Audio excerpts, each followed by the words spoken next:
وسلام على عباده الذين اصطفى اما بعد.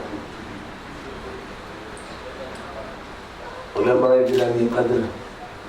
بزرگان ملت، ساتھیوں، دوستوں اور سیدھی بات چینل کے ذریعے سننے والوں، لاکھوں مشاہدین اور سامعین، میں یہاں مولانا واعظ صاحب کے گھر میں اس مبارک اور کامیاب نشست میں آپ سے گفتگو کر رہا ہوں، لیکن میری گفتگو چند افراد سے نہیں ہو رہی ہے. میں یہ سمجھ رہا ہوں کہ میری گفتگو لاکھوں افراد سے ہو رہی ہے اور پھر انشاءاللہ کروڑوں افراد تک یہ گفتگو پہنچے گی. ہم اور آپ جس دین کو تسلیم کرتے ہیں، جو ہمارا دین ہے، موروثی بھی ہے، پشتینی بھی ہے اور اسی کے ساتھ ساتھ شعوری بھی ہے. ہمارے ادراک، ہماری عقل، ہمارا ذہن، ہماری سوچ، وہ سب اس دین سے وابستہ ہے. ہم پورے شعور کے ساتھ اس دین متین کو مانتے ہیں اور تسلیم کرتے ہیں، اور یہ مانتے ہیں کہ اللہ تعالیٰ نے اس دین کو آدم علیہ السلام سے چلایا. سب سے پہلے وہ اس دین کے حامل تھے، علمبردار تھے، وہ اس دین کے نمائندہ تھے، وہ اس دین کے لیے نبوت اور رسالت سے سرفراز فرمائے گئے تھے، اور ان سے جو سلسلہ چلا ہے پوری دنیا میں چلا، دنیا کی تمام آبادیوں میں چلا، وہ اللہ تعالیٰ کے جن پیغمبروں اور نبیوں کے ذریعے چلا ہے، ان کو اللہ تعالیٰ کی طرف سے اپنی اپنی قوموں کی ذمہ داریاں سونپی گئی، اور انہوں نے اپنی قوم کے ہر فرد تک بات پہنچانے کا جو طریقہ کار ان کے دور میں تھا اسے اختیار کیا. اس میں ان کی طرف سے کوئی کوتاہی نہیں ہوئی، یعنی ان کی قوم کے کسی فرد کو، چاہے وہ مرد ہو یا عورت ہو، جوان ہو، بوڑھا ہو، بچہ ہو، یہ کہنے کا حق نہیں تھا کہ ہمارے پاس کوئی خبردار کرنے والا، آگاہ کرنے والا نہیں ہے. یہ اللہ تعالیٰ کا ایک ایسا نظام تھا جس میں اللہ کی طرف سے خاص طور پر یہ بات ملحوظ رکھی گئی کہ جس پیغمبر کو برپا کیا جائے وہ اپنی قوم کی زبان کا ماہر ہو، اور ان کی زبان میں وہ اس طرح خطاب کر سکے کہ ہندی کی چندی کر دے، جیسے اردو کے محاورے میں کہتے ہیں وَمَا أَرْسَلْنَا بِالرَّسُولِ إِلَّا بِلِسَانِ قَوْمِهِ لِيُبَيِّنَ لَهُ. جو بھی پیغمبر ہم نے بھیجا وہ اس کی قوم کی زبان میں بھیجا تاکہ وہ کھول کھول کر بات بیان کر دے، واضح کر دے، کوئی چیز ڈھکی چھپی نہ رہ جائے. یہ اللہ تعالیٰ کی طرف سے جو پوری انسانیت کے لیے اور جنوں کے لیے جن کو مکلف کیا گیا، ذمہ داری جو لی گئی، وہ ذمہ داری پیغمبروں اور نبیوں کو منتقل کی گئی، اور انہوں نے اس ذمہ داری کو اپنے اپنے دور میں ادا فرمایا. یہاں تک کہ اللہ تعالیٰ نے اس پوری دنیا کے لیے، جن و انس کے لیے آخری نبی کی بعثت کا، آخری پیغمبر کے برپا کرنے کا فیصلہ فرمایا. اور آخری نبی کی بعثت کا یہ مطلب نہیں تھا کہ اب کسی ایک قوم میں آخری نبی بھی برپا کر دیا جائے گا، وہ اس قوم کو مخاطب کرے گا، بلکہ آخری نبی کے لیے یہ بات طے کر دی گئی کہ اب وہ عالمی نبی ہوگا، بین الاقوامی نبی ہوگا. وہ کسی نہ کسی خطۂ زمین میں برپا کیا جائے گا اور کسی نہ کسی زبان میں اس کا خطاب ہوگا، لیکن دنیا کی تمام زبانوں میں اس خطاب کو منتقل کیا جائے گا. وہ اس ذمہ داری کو دے کے جائے گا اپنے اخلاف کو، اپنے نمائندوں کو، اپنے صحابہ کو، اور جو بھی اس امانت کو لینے والے ہوں گے ان کو یہ ذمہ داری سونپ کر جائے گا کہ جس طرح سابقہ انبیاء کو اپنی اپنی قوموں کی زبانوں میں بھیجا گیا، وَمَا أَرْسَلْنَا مِن رَّسُولٍ إِلَّا بِلِسَانِ قَوْمِهِ، تو اب چونکہ ماں باپ کے جو افراد ہوں گے جو آخری نبی کی ترجمانی کریں گے وہ سابقہ انبیاء کے قائم مقام ہوں گے. اور اس کا اعلان آپ نے فرمایا کہ ان علماء امتی کانبیاء بنی اسرائیل، میری امت کے علماء بنی اسرائیل کے انبیاء کی طرح ہوں گے. تو جو کام انبیاء کو سونپا جاتا تھا وہ کام اب علماء کو سونپ دیا گیا ہے، اور علماء کو سونپ دیا گیا ہے۔ ذہن میں ایک بات آپ کے رہنا چاہیے کہ علماء کا ایک تعارف یہ ہے کہ جو کسی مدرسے کے فارغ ہوں، یہ قرآن کا تعارف نہیں ہے، یہ حدیث کا تعارف نہیں ہے، یہ اسلامی نظام کا تعارف نہیں ہے۔ اسلامی نظام میں، قرآن میں اور حدیث میں علماء انہیں کہا جاتا ہے جو نبی کے پیام کو سمجھیں، جو نبی کی نمائندگی کر سکیں، جو نبی کی حدیثوں سے اس قدر واقف ہوں کہ وہ قوم کو بیدار کر سکیں، بالخصوص جہاں جس چیز کی ضرورت ہو اس ضرورت کی طرف لوگوں کو متوجہ کریں۔ اور یہ بات بھی ارشاد فرما دی گئی تھی کہ ان الانبیاء لم یورثوا دینارا ولا درہما ولکن ورثوا العلم۔ انبیاء اس لیے نہیں ہوتے تھے کہ ان کی میراث میں درہم و دینار بانٹے جائیں، وہ دولت چھوڑ کر جائیں، وہ جو میراث چھوڑتے رہے ہیں وہ علم کی میراث ہے۔ اس لیے علم کو عام کرنا ہے، اسے پھیلانا ہے۔ اس لیے نبی آخر الزمان کے ساتھ اللہ تعالیٰ نے ایک بین الاقوامی، عالمی، ہمگیر نوعیت کی علمی اور تعلیمی تحریک شروع فرمائی۔ یعنی پورے قرآن پاک سے کوٹیشنز لیے جا سکتے تھے، تو اللہ کی طرف سے فیصلہ یہ ہوا کہ قرآن پاک کی سورۃ العلق کی ابتدائی آیتوں کے کوٹیشنز پیش کیے جائیں تاکہ لوگوں کے سامنے واضح ہو جائے کہ جو کام شروع کرنا ہے وہ ایک تعلیمی انقلاب کی شکل میں شروع کرنا ہے۔ تو فرمایا بسم اللہ الرحمن الرحیم، اقرأ بسم ربک الذی خلق۔ یہاں سے بات شروع کی گئی، پڑھنے کی طرف متوجہ کیا گیا، اور ایجوکیشن فار آل کا صرف نعرہ نہیں دیا گیا، اس کا نظام اس طرح جاری و ساری کر دیا گیا کہ کوئی فرد بشر، مرد ہو یا عورت ہو، بوڑھا ہو یا جوان ہو، اس علم سے محروم نہ رہنے پائے۔ اس کے لیے آپ نے مکہ مکرمہ میں جو تحریک شروع فرمائی اس پر غور کیجئے کہ اس تحریک کا پہلے تو آپ نے حضرت ارقم کے گھر میں مرکز بنایا، اور اس کے 3 سال کے بعد اللہ کی طرف سے اعلان ہوا کہ اب اس مرکز کی دعوت کھلے بندوں دیجیے، اور صفا کی پہاڑی پر چڑھ کر پورے شہر مکہ کے لیے آپ کو یہ ذمہ داری سونپی گئی کہ ایسا میڈیا استعمال کیجئے، ایسا طریقہ کار استعمال کیجئے کہ لگے کہ جنگل میں آگ لگ گئی، ایسا طریقہ کار استعمال کیجئے کہ لگے کہ جنگ کا سائرن بج گیا ہے، ایسا طریقہ کار استعمال کیجئے کہ گھر میں کوئی فرد رہ نہ سکے، پوری آبادی باہر نکل کھڑی ہو۔ تو آپ صفا کی پہاڑی پر چڑھے، اور جو طریقہ کار آپ نے اختیار کیا وہ اس وقت کے میڈیا کا سب سے زیادہ مؤثر طریقہ کار تھا، اور وہ یہ کہ پہاڑی پر چڑھ کر کہا یا صباحا۔ یہ اتنا خطرناک نعرہ تھا جیسے سائرن بج گیا جنگ کا۔ یہ اسی موقع پر نعرہ لگتا تھا کسی پہاڑی پر چڑھ کر جب یہ خطرہ ہوتا تھا کہ کوئی فوج چڑھائی کرنے کے لیے آ گئی ہے، تو لوگ یہی سمجھے کہ مکے میں حملہ ہونے والا ہے، اور گھروں سے مرد، عورتیں، بوڑھے، بچے نکل کھڑے ہوئے۔ جو گھر کی چھت پر عورتیں چڑھ سکتی تھی وہ عورتیں گھر کی چھت پر چڑھ گئی، اور جہاں جہاں بالکنی تھی بالکنیوں سے دیکھنے لگی۔ پورا ایک ہنگامہ کھڑا ہو گیا، صفا کی پہاڑی کے نیچے بھیڑ تھی لوگوں کی۔ یہ آپ نے اپنے وقت کا سب سے مؤثر میڈیا استعمال کیا۔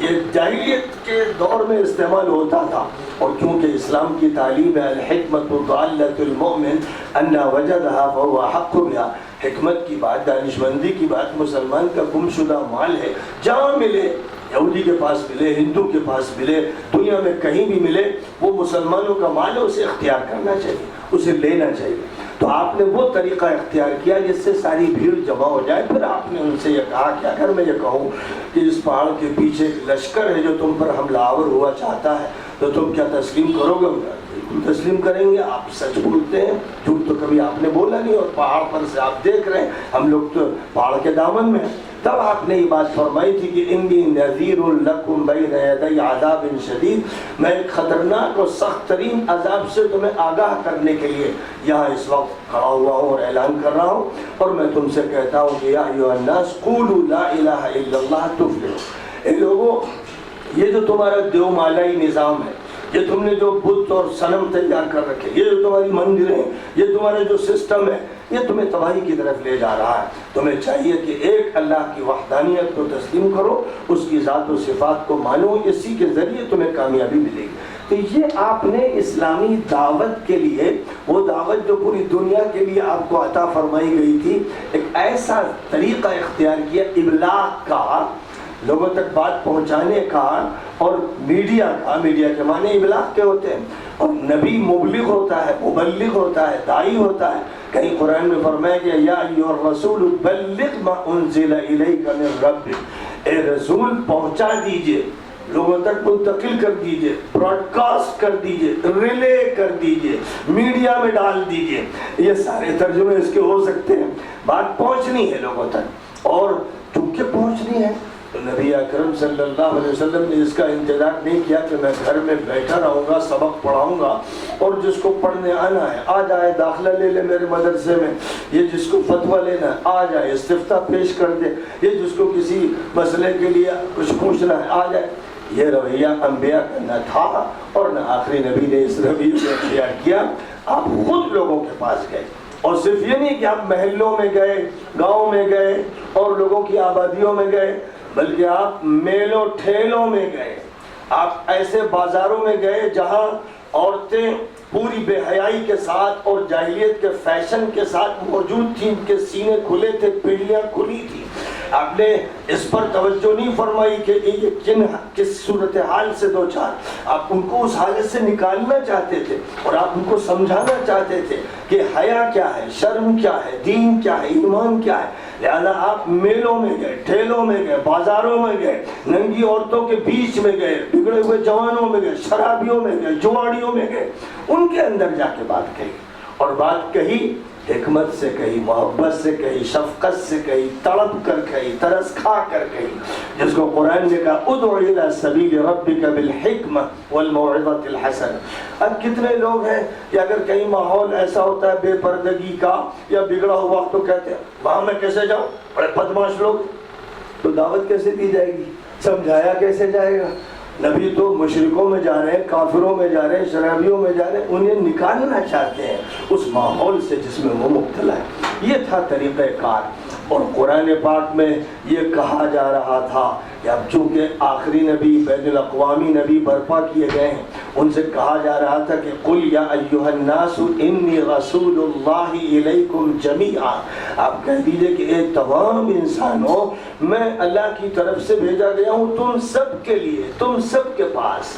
تو یہ آپ کی دعوت تھی، اور اسی دعوت کے لیے مکہ مکرمہ میں لوگوں کو آپ نے تیار کرنا شروع کیا۔ تیاری صرف مدرسے میں یا خانقاہ میں نہیں ہو رہی تھی، میدان میں ہو رہی تھی، دعوت کے میدان میں ہو رہی تھی، اور یہ کفر سے ٹسل تھی، لیکن یہ ٹسل تھی نظریاتی، جس میں پوری قوت کے ساتھ کہا جا رہا تھا یا ایھا الکافرون لا اعبد ما تعبدون ولا انتم عابدون ما اعبد ولا انا عابد ما عبدتم ولا انتم عابدون ما اعبد لکم دینکم ولی دین۔ تم اپنے دین پر عمل کر رہے ہو، یہ ہمارا دین ہے، اور اس دین کی ہم دعوت دیتے رہیں گے، تمہارے ساتھ ایڈجسٹمنٹ نہیں کریں گے، ہم تمہارے بتوں کی پوجا نہیں کریں گے، ہم تمہارے اس نظام کو تسلیم نہیں کریں گے، لیکن تمہیں دعوت دیں گے کہ تم بھی اس جاہلیت سے باہر آؤ۔ یہ وہ طریقہ کار تھا جو آپ نے اختیار فرمایا، اور اس کے لیے پھر اپنے افراد کو آپ نے بھیجنا شروع کیا، جہاں جہاں جا سکتے ہو جاؤ اور بات کرو۔ اور قرآن نے کہہ دیا کنتم خیر امۃ اخرجت للناس، اے مسلمانوں تم ایک امت بنائے گئے ہو، بہترین امت کی حیثیت تمہیں دی گئی ہے، لیکن پوری انسانیت کے لیے تمہیں اٹھایا گیا ہے، تمہیں برپا کیا گیا ہے پوری انسانیت کے لیے۔ تأمرون بالمعروف وتنہون عن المنکر، تمہیں بھلائیوں کی تلقین کرنا ہے، برائیوں سے روکنا ہے۔ تو یہ کام بالکل ابتدا سے متعین کر دیا گیا کہ عالمی کام ہے، بین الاقوامی کام ہے، پوری انسانیت کے لیے کام ہے۔ اب جتنے بھی مذاہب کے لوگ، جتنی تہذیبوں کے لوگ، جتنی حکومتوں کے لوگ، جتنے علاقوں کے لوگ ہیں، سب کے سامنے دعوت پیش کی جائے گی، اور یہ بتا دیا گیا کہ اب کائنات کے راز کھولیں گے، اب فضاؤں کے حقائق سامنے آئیں گے، اب زمین کی معدنیات کو کھوجا جائے گا، اب زمین کے ذرات سے بہت سے تجربات کیے جائیں گے۔ اب جو دور دیا جا رہا ہے بین الاقوامی نبی کو، یہ سمٹا کر کسی شہر میں یا کسی گاؤں میں نہیں رہے گا، بلکہ اب یہ ہوگا ان فی خلق السماوات والارض واختلاف اللیل والنہار لآیات لأولی الالباب الذین یذکرون اللہ قیاما وقعودا وعلی جنوبہم ویتفکرون فی خلق السماوات والارض ربنا ما خلقت هذا باطلا۔ یعنی اب جن لوگوں کو تیار کیا جا رہا ہے ان کو آسمانوں پر غور کرنا ہے، فضاؤں پر غور کرنا ہے، ستاروں سیاروں پر غور کرنا ہے، زمین پر غور کرنا ہے، اور سالڈ اور لیکوئڈ مادوں پر غور کرنا ہے، ہر چیز پر تدبر سے کام لینا ہے تاکہ راز منکشف ہوتے چلے جائیں، اور پھر ان کو تسخیر کا کام کرنا ہے۔ انہیں صرف یہاں بھکتی بن کر کسی مذہب کا بھکت بن کر نہیں رہنا، انہیں کسی عقیدے کو تسلیم کر کے کسی کھو میں کسی غار میں نہیں رہنا ہے، پہاڑ کی چوٹیوں پہ نہیں رہنا ہے، بلکہ ان کو دنیا کو مسخر کرنا ہے، اپنے ہاتھ میں لینا ہے دنیا کی کمان۔ آدم کو خلیفہ بنایا گیا، تم کو ان کا وارث بنایا گیا، آخری نبی کو پوری دنیا کے نظام کو اپنے ہاتھ میں لینے کے لیے برپا کیا گیا، اور ان کی امت کو اس کے لیے اٹھایا گیا۔ سخر لکم الشمس والقمر دائبین وسخر لکم اللیل والنہار وآتاکم من کل ما سألتموہ، کہیں فرمایا خلق لکم ما فی الارض جمیعا، جو بھی زمین کے اندر ہے، زمین کے اوپر ہے، اس کی فضاؤں میں ہے، تمہارے لیے پیدا کیا ہے۔ تو ظاہر ہے کہ ہم اس بات کو لے کر چلے تھے جب ہم بحر پیمائی کر رہے تھے، جب ہم فضا کو شکار کر رہے تھے، جب ہم فضا پر کمندیں ڈال رہے تھے، جب ہمارے بحری بیڑے تیار ہو رہے تھے، جب ہم اسپین فتح کر رہے تھے، جب ہند و سندھ و ترکستان میں ہم نے ڈیرے ڈالے تھے، جب ہم نے اسپین میں یونیورسٹیز قائم کر کے فزکس اور کیمسٹری کی تعلیم اور ایسٹرونومی کی تعلیم اور جیولوجی اور بایولوجی کی تعلیم یورپینز کو دی تھی، جب ہمارے شاگرد فرانس کے تھے، جرمنی کے تھے، برطانیہ کے تھے اور یورپین کنٹریز کے تھے، تو ہم ان کے معلم تھے، مربی تھے، اور ہم ان کو ہر تعلیم دیتے چلے جا رہے تھے۔ دنیا کو تسخیر کیسے کرنا تھا یہ ہم نے بتایا تھا، اس کے راز ہم نے کھولنا شروع کیے تھے، اور دھیرے دھیرے وہ دور آنے والا تھا جب فضاؤں کی تسخیر ہوگی، ایتھر کی تسخیر ہوگی، ویوز کی تسخیر ہوگی، اور الیکٹریسٹی کا وجود ہوگا، اور الیکٹرانکس کو کچھ پیدا کیا جائے گا۔ یہ سب اللہ کی مخلوقات ہیں، اللہ نے فضا بنائی ہے، اور فضا میں لاکھوں نہیں، کروڑوں نہیں، اربوں نہیں، خربوں نہیں، انگنت فوٹو ہمارے تیر رہے ہیں، ہماری آوازیں تیر نہیں، لیکن کس کو معلوم تھا کہ ایک دن ایسا آئے گا کہ فضا میں تیرنے والی آوازوں کو ریکارڈ کر لیا جائے گا، فضا میں تیرنے والے فوٹوؤں کو کیمرے کیچ کر لیں گے، اور اس کے بعد ان کو براڈ کاسٹ کیا جائے گا، ریلے کیا جائے گا، اور سیکنڈوں میں یہاں سے سیٹلائٹ تک، اور سیٹلائٹ سے یہاں تک، اور یہاں سے امریکہ اور آسٹریلیا تک منٹوں اور سیکنڈوں میں ہمارے فوٹو منتقل ہو جائیں گے، ہماری آوازیں منتقل ہو جائیں گی۔ یہ اللہ کی طرف سے انتظام تھا آخری نبی کے لیے، کہ آخری نبی کی نبوت دائمی ہوگی، عالمی ہوگی، عالمگیر ہوگی۔ اس نبوت کو امریکہ پہنچنا ہے، آسٹریلیا پہنچنا ہے، اس رسالت کے پیغامات دنیا میں ہر جگہ پہنچنا ہے۔ ظاہر ہے کہ اونٹوں پر یہ سفر نہیں ہوگا، صرف گھوڑوں پر یہ سفر نہیں ہوگا، صرف خچروں پر یہ سفر نہیں ہوگا۔ تو اللہ تعالیٰ نے جب یہ فرمایا تھا کہ اللہ نے تمہارے لیے اونٹ بھی پیدا کیے ہیں، خچر بھی پیدا کیے ہیں، گھوڑے بھی پیدا کیے ہیں، جعلکم کیا ہے الخیل والبغال والحمیر لترکبوها وزینہ ویخلق ما لا تعلمون۔ جب اللہ نے ذکر کیا گھوڑے کا، خچر کا اور اونٹوں کا کہ تمہاری سواری کے لیے پیدا کیا ہے، تو آگے فرمایا وَيَخْلُقُ مَا لَا تَعْلَمُونَ، اور ایسی ایسی چیزیں اللہ پیدا کرے گا جن کا تمہیں علم ابھی نہیں ہے۔ اللہ جی کشتیاں بھی دے گا، اور کاریں بھی دے گا، اور ریلیں بھی دے گا، اور ہوائی جہاز بھی دے گا، اور اس کے بعد اور آگے کیا کیا دے گا۔ ابھی ہم سمجھتے ہیں کہ ہوائی جہاز آخری چیز ہے، لیکن ابھی پتہ نہیں دنیا کیا کیا انکشافات کرے گی۔ یہ سب ہوتا جائے گا۔ یہ سب بتایا گیا تھا کہ آخری نبی کی نبوت کو پوری دنیا میں پہنچانے کے لیے، تاکہ کوئی فرد افریقہ کے جنگل میں رہنے والا کوئی شخص یہ نہ کہہ سکے کہ آخری نبی کا کوئی قاصد میرے پاس تو نہیں آیا، میں نے تو بات نہیں سنی، یہ کوئی کہہ نہ سکے۔ اس کے لیے اللہ کی طرف سے پہلے ہی بتا دیا گیا تھا کہ ہم الیکٹرانک میڈیا دیں گے، ہم فضا مسخر کر دیں گے، ہم تمہیں ریڈیو دیں گے، ہم تمہیں ٹی وی دیں گے، ہم تمہیں الیکٹرانک میڈیا دیں گے، ہم بغیر تاروں کے لاسلکی سسٹم تم کو عطا کریں گے، ہم تمہیں سیٹلائٹ دیں گے، ہم تمہاری گاڑی کو چاند پر اتروا دیں گے، ہم مریخ کی تسخیر کے راستے ہموار کریں گے، ہم کریں گے۔ اور اس کو کہیں یوں فرمایا سنوریہم آیاتنا فی الآفاق وفی انفسہم حتی یتبین لہم انہ الحق۔ ہم اپنی نشانیاں فضاؤں میں دکھائیں گے، آفاق میں دکھائیں گے، خود انسان کو ان کی ذات میں دکھائیں گے، یہاں تک کہ بات سب کے سامنے کھل کر آ جائے گی اللہ برحق ہے۔ اس کا مطلب یہ ہوا کہ سائنس جوں جوں ترقی کرتی چلی جائے گی، ایمان آسان ہوتا چلا جائے گا، یہاں تک کہ سائنس ایسے حقائق کھولے گی کہ نبوت پر یقین ہر سڑک پر چلنے والے کو کرنا پڑے گا۔ اور یہ ہونا ہے، کیوں ہونا ہے؟ کیونکہ نبی پاک علیہ السلام نے فرمایا کہ اللہ تعالیٰ نے پوری دنیا کے اور چھوڑ میری نگاہ کے سامنے رکھ دیے، مجھ کو پوری دنیا کی تنابیں کھینچ کر مناظر دکھا دیے گئے، اور یہ فرما دیا گیا کہ پوری دنیا تمہارے قدموں کے نیچے آئے گی۔ اور فرمایا رسول پاک علیہ السلام نے کہ واللہ لا يبقى على ظہر الارض بیت مدر ولا وبر الا ادخله اللہ الاسلام بعز عزیز او ذل ذلیل۔ خدا کی قسم زمین پر کوئی کچا پکا گھر ایسا باقی نہیں رہے گا جہاں اسلام داخل نہ ہو جائے، عزت والا عزت کے ساتھ اسے قبول کرے گا، ذلیل انسان ناک رگڑ کے آئے گا۔ یہ کیسے ہوگا؟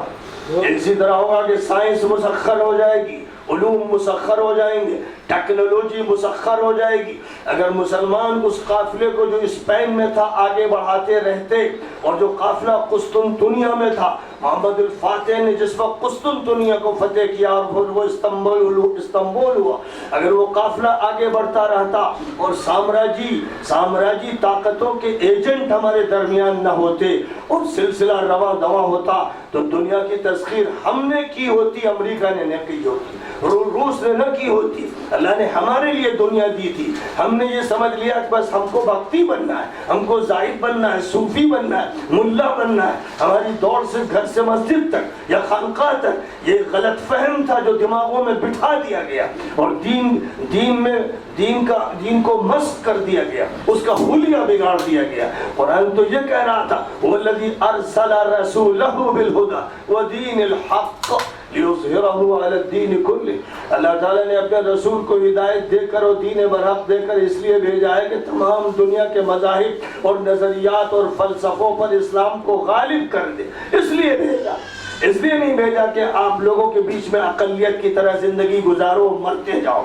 لوگ کہتے ہیں کہ ہم تو بس بات کرتے ہیں قبر کے نیچے کی اور آسمان کے اوپر کی۔ جو لوگ یہ کہتے ہیں غلط بولتے ہیں، غلط ترجمانی کرتے ہیں، دین کو بگاڑتے ہیں، مسخ کرتے ہیں۔ دین اس دنیا کے لیے آیا ہے، آخرت جزا کے لیے ہے، عمل کے لیے نہیں۔ نماز یہاں کے لیے، روزہ یہاں کے لیے، شادی بیاہ کے احکام یہاں کے لیے، سیاست حکومت کے احکام یہاں کے لیے، قرآن یہاں عمل کے لیے آیا ہے۔ آخرت میں نتائج سامنے آئیں گے، اس لیے دین کے حوالے سے یہ کہنا کہ قبر کی بات یا اوپر کی بات ہم کر رہے ہیں، یہ جاہلوں کی بات ہے، یہ ان لوگوں کی بات ہے جو دین کا حلیہ بگاڑتے ہیں۔ اس لیے یاد رکھیے کہ میڈیا کا استعمال پیغمبروں کی سب سے بڑی امانت ہے، اور اس امانت کا استعمال سب سے بڑا فریضہ ہے۔ خود پیغمبر صلی اللہ علیہ وسلم نے اپنے دور کے تمام وسائل اختیار کیے۔ میدان جنگ میں تھے تو تلوار بھی اور اس وقت کی توپ بھی اور اس وقت کا ٹینک بھی جس کو دبابہ کہتے تھے، توپ کو منجنیق کہتے تھے، وہ آلات جو لیٹسٹ ممکن ہو سکتے تھے وہ سب آپ نے استعمال کیے. اور اسی طرح جب دنیا آگے بڑھتی گئی تو نت نئے آلات استعمال کیے گئے. جیسے جنگی میدان میں یوں کہیے گرم جنگ کے وہ آلات ہیں، تو سرد جنگ کے آلات میں سب سے بڑا آلہ میڈیا ہے. ایجوکیشن، تعلیم میڈیا کا ایک حصہ ہے. میڈیا کا مطلب ابلاغ، تبلیغ. لہذا علم کی تبلیغ کرتے ہیں آپ، دعوت کی تبلیغ کرتے ہیں، فکر کی تبلیغ کرتے ہیں، نظریے کی تبلیغ کرتے ہیں. اصل بات یہ ہے کہ لوگوں تک صحیح بات پہنچ جائے. مجھے بڑی خوشی ہے کہ سیدھی بات کے عنوان سے، اور سیدھی بات کیا ہے؟ یہ صراط مستقیم ہے، یہ سواء السبیل ہے، یہ صحیح راستہ ہے. وَأَنَّ هَذَا صِرَاطِي مُسْتَقِيمًا فَاتَّبِعُوهُ. فرمایا قرآن پاک میں یہ ہے سیدھی بات. ترجمہ کیجئے، وَأَنَّ هَذَا صِرَاطِي مُسْتَقِيمًا، یہ میرا راستہ ہے سیدھا، یہ بات ہے سیدھی، یہ عمل ہے سیدھا، یہ نظام ہے سیدھا، یہ دین ہے سیدھا. فَاتَّبِعُوهُ، اس کی پیروی کرو.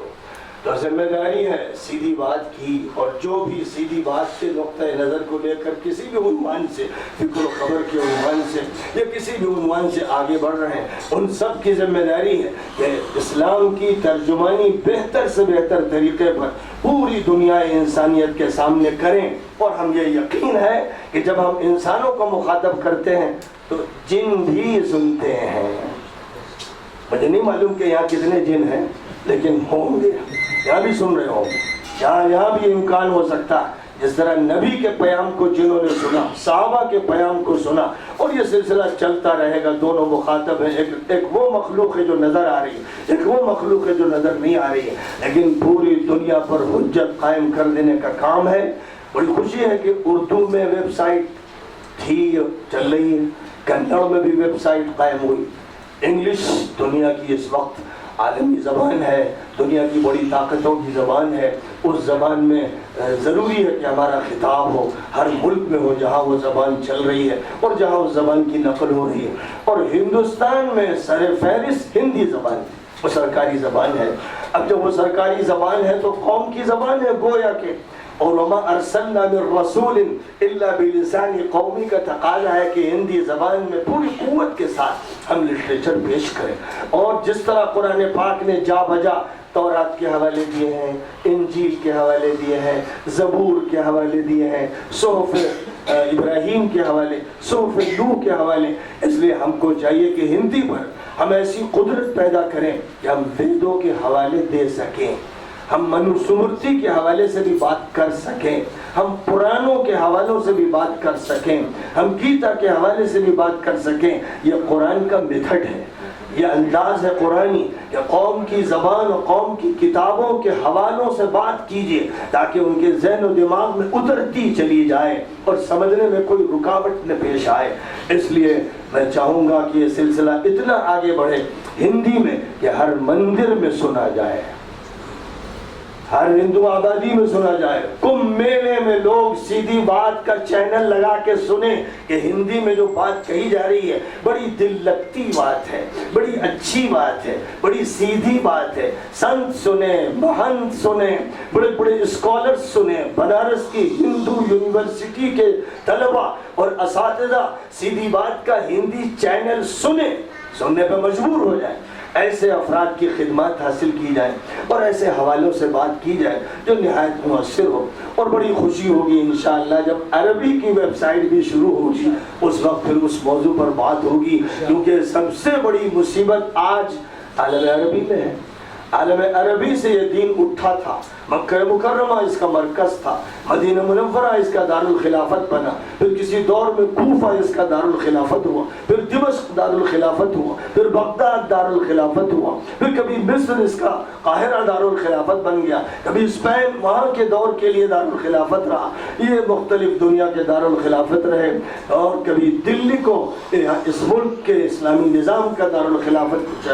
طے کیا گیا، اور کبھی کسی مقام کو، کبھی کسی مقام کو. تو عربی زبان کا جہاں تک تعلق ہے وہ ام اللغات ہے، وہ سیدۃ اللغات ہے، وہ امامۃ اللغات ہے. اس کو اللہ تعالیٰ نے یہ مقام دیا ہے. ہندی، انگریزی اور دنیا کی تمام زبانیں ہمارا عقیدہ ہے، ہماری تحقیق ہے، اور ہم اس بات کو اچھی طرح سمجھتے ہیں علمی اعتبار سے کہ یہ سب عربی زبان کی خادمات ہیں، یہ عربی زبان کے نوکر چاکر ہیں، ان کا یہ مقام اور حیثیت ہے، ان کا کام یہ ہے کہ عربی کی خدمت کریں، یعنی انگریزی خدمت کرے عربی کی، اور قرآن پاک کی زبان کی، ہندی کی خدمت کریں اور تمام زبانیں کریں۔ اس کے لیے جب انشاءاللہ عربی کی ویب سائٹ شروع ہوگی تو اس موضوع پر بات ہوگی، اور یہ کہ یہ اسلام عالمی ہے اور ہمارا مرکز آج بہت متاثر ہے، اس لیے اس مرکز کی اصلاح کے لیے صدا لگائی جائے گی۔ کہیں کہا نہیں جا سکتا کہ کبھی ہندوستان سے صدا مکے پہنچے گی اور کبھی مکے سے صدا ہندوستان پہنچی تھی، یہ سلسلہ چلتا رہے گا، اور ہم ان سے کہہ سکیں گے بضاعتکم ردت الیکم، یہ تمہارا سامان ہے جو ہم تمہیں واپس کر رہے ہیں۔ اور اس میں کیا شک ہے کہ ہندوستان سے حضرت مولانا محمد الیاس صاحب کاندھلوی رحمۃ اللہ علیہ نے جو تحریک شروع فرمائی، آج لاکھوں عرب اس تحریک کے ارادت مند ہیں، اس کے متوسل ہیں، اس کے منتظر، اس کے ذریعے ان کی اصلاح ہوئی ہے، لاکھوں عربوں کی اصلاح تبلیغ کے ذریعے ہوئی ہے ماشاءاللہ۔ ہندوستان سے جو تحریک اٹھی، اس نے امریکہ سے آسٹریلیا تک ڈیرے ڈال دیے، اور اصلاح کا ایک ایسا مؤثر اور انقلابی پیغام پیش کیا کہ کتنے تاجر، کتنے پڑھنے والے اور پڑھانے والے، اور کتنے کمپنی والے اور دنیا کے ہر طبقے کے لوگ اس کام سے جڑے۔ ایسے ہی جو اور کام بھی ہوتے رہے، جن کاموں کو خاص طور پر ہندوستان سے اٹھنے کا موقع ملا، اور پھر پوری دنیا میں ان کاموں نے یا ان مشنز نے اپنے اثرات ڈالے، ان میں متعدد ایسے مشن رہے ہیں اور ایسی جماعتیں اور ایسی شخصیات رہی ہیں۔ لہذا ہمیں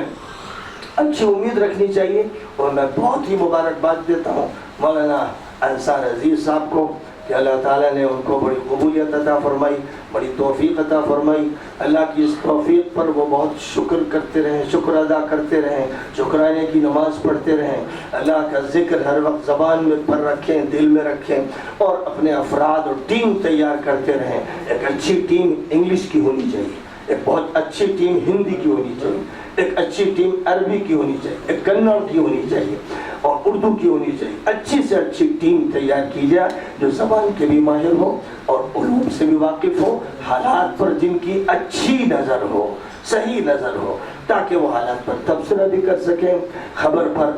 بھی تبصرہ کر سکیں۔ اس طرح کی ٹیم انشاءاللہ تیار ہوتی جائے گی، کیونکہ میں دیکھ رہا ہوں صرف 1.5 سال کے عرصے میں لگ بھگ جو کام یہاں بنگلور میں ہوا ہے وہ بہت بڑا کام ہے، اور بہت خوش آئند ہے، اور بہت امید افزا ہے، اور میں سمجھتا ہوں کہ 1 سال کی مدت میں مزید اس کو بڑی قوت اور طاقت حاصل ہوگی۔ ہمارے پاس کوئی اپنا ٹی وی چینل نہیں ہے، لیکن سوشل میڈیا کے یہ پرائیویٹ چینلز آج اصل ٹی وی چینل سے بھی آگے بڑھ گئے ہیں، اس لیے ہمیں اب اس کا شکوہ نہیں کہ ہمارے پاس ٹی وی چینل نہیں، ہمارے پاس سوشل میڈیا کا صحیح استعمال ہونا چاہیے، اچھی ویب سائٹس ہونی چاہیے، اور یہ جو ہمارے پرائیویٹ چینلز ہیں ان کو طاقت پہنچانی چاہیے۔ بنگلور میں رہنے والے تمام سیٹھوں سے، دولت مندوں سے، تاجروں سے میں کہوں گا کہ اگر آپ اپنا پیسہ شادی میں خرچ کرتے ہو لاکھوں کروڑوں، تو اسے حرام سمجھو، اور اسی پیسے میں 10%، 15%، 20% نکال کر اس طرح کے چینل کے لیے لگاؤ۔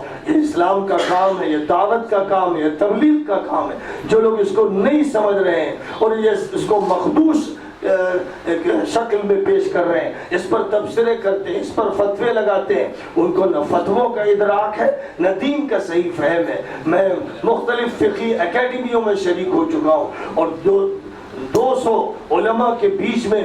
فقہ اکیڈمی کے علماء کے بیچ میں میں نے اسی موضوع پر گفتگو کی، اور الحمدللہ علماء کی اکثریت، یعنی صرف 2-4 علماء کو چھوڑ کر بقیہ 200 علماء نے اتفاق کیا۔ عالم عربی کے تمام علماء کا اتفاق ہے کہ جو ہتھیار قوم کے پاس ہے، وہ سرد جنگ کا ہو یا گرم جنگ کا ہو، اسی ہتھیار سے آپ کو ان کا مقابلہ کرنا ہے۔ یہی صحیح اسٹریٹجی ہے، یہی حکمت عملی ہے، اور اسی کے بارے میں الحکمت ضالۃ المؤمن فرمایا گیا ہے۔ اس لیے میں یہ سمجھتا ہوں کہ یہ فرض کفایہ ہے، اور اس فرض کفایہ کو پوری قوت کے ساتھ ادا کرنا چاہیے۔ آپ جب اس کو ہاتھ میں نہیں لیں گے، وضو کرنے والے ہاتھ اس کو نہیں لیں گے، تو ابلیسی اور شیطانی ہاتھ اس